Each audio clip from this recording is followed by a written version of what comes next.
अच्छा सरकारी विश्वविद्यालय बचा है, आज उसको समाप्त करने की कोशिश की जा रही है। और क्या माहौल बनाया जा रहा है, क्या बोला जा रहा है, आप लोग टीवी पे देखे होंगे कि जेएनयू के भीतर किस बेरहमी से विद्यार्थियों को पीटा गया है। क्या मांग रहे हैं बेचारा, कह रहे हैं कि यह जो बढ़ी हुई फीस है इसको वापस ले लीजिए। तो क्या माहौल बनाया कि कहां ज्यादा बढ़ाया है, 10 रुपया से 300 रुपया बढ़ाया है। यह झूठ है, यह बेईमानी है। मैं उस यूनिवर्सिटी में पढ़ करके आया हूं, पीएचडी करके, मैं आपको बताता हूं। अभी हर स्टूडेंट को प्रति माह 3,3200 रुपया खर्च होता है। इसके बाद जो फीस बढ़ाई गई है उसमें 7,000 से लेकर के 8,000 रुपया उनको प्रति माह खर्च करना पड़ेगा। किसान मजदूर छै कि नहीं, ठेला रिक्शा चलने वाले लोग छै कि नहीं, ओकर बच्चा अगर टैलेंटेड हुए, ओकरा मेरिट हुए, खैरात में तो किसी का एडमिशन होता नहीं है। ऑल इंडिया एंट्रेंस एग्जामिनेशन होता है, उस एग्जामिनेशन को जो कंप्लीट करता है उसके बाद उसका उसमें एडमिशन होता है। और जो एडमिशन होगा तो जो परिवार की मासिक आमदनी 10,000 रुपया है, वो एक बच्चा पे 7 से 8,000 रुपया कैसे खर्च करेगा? स्वाभाविक रूप से वो नहीं पढ़ा पाएगा। तो प्राइवेट यूनिवर्सिटी से आप पहले ही गरीबों को बाहर कर चुके हैं, क्योंकि वहां पीएचडी करने में 10 लाख रुपया लगता है। सरकारी यूनिवर्सिटी से जो बच्चे पीएचडी कर रहे हैं, आप उसको भी उसका पढ़ने का अधिकार उससे छीन लेना चाहते हैं। तर्क क्या दे रहे हैं? वहां एंटी नेशनल पैदा होता है। एक बात सोच करके बताइए कि अगर उस यूनिवर्सिटी में एंटी नेशनल पैदा होता है तो हर साल राष्ट्रपति उस यूनिवर्सिटी को बेस्ट यूनिवर्सिटी का अवार्ड क्यों देते हैं? एंटी नेशनल पैदा करने के लिए। देश का मान सम्मान अभी बढ़ा है पूरी दुनिया में कि एक भारतीय आदमी को नोबेल पुरस्कार मिला है, वो तो जेएनयू से ही पढ़ा हुआ है।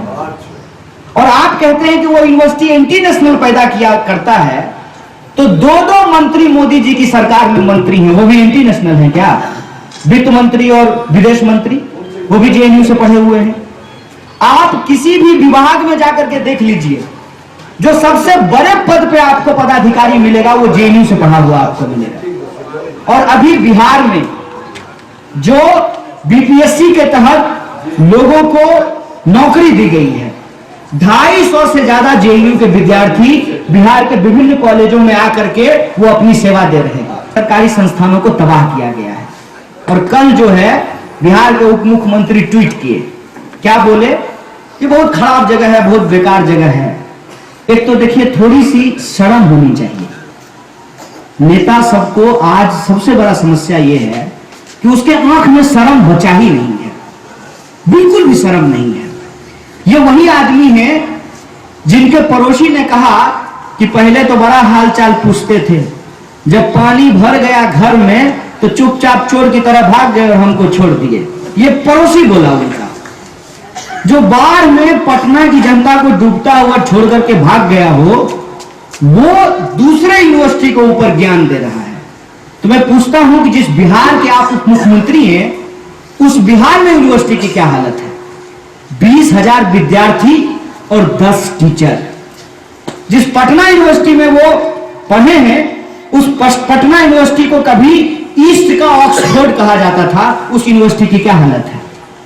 आप दूसरे यूनिवर्सिटियों में घूम करके देख लीजिए कि 3 साल का बीए का कोर्स 5 साल में लोगों को डिग्री दी जाती है। जानबूझ करके सरकारी संस्थानों को तबाह कर दिया गया। और इस नीति के खिलाफ सिर्फ भारत में नहीं, सिर्फ जेएनयू में नहीं, भारत के अलग अलग विश्वविद्यालयों में, दुनिया के अलग अलग देशों में छात्र रोड पे खड़े हैं। शिक्षा के सवाल को लेकर के जहां राजनीतिक दल अपोजिशन की भूमिका निभाने के लिए तैयार नहीं है, वहां विद्यार्थियों ने अपोजिशन का भूमिका निभाने का जिम्मेवारी निभाया है। इसीलिए मैं आप तमाम लोगों से यह आग्रह करना चाहता हूं कि यह जो हमारी दिन प्रतिदिन की समस्याएं हैं, जो शिक्षा का सवाल है, जो रोजगार का सवाल है, जो किसानों के फसल के दाम का सवाल है, नौजवानों के काम का सवाल है, हिंदू या मुसलमान हो उसके आत्मसम्मान का सवाल है, इस पर हमको एकजुट होने की जरूरत है।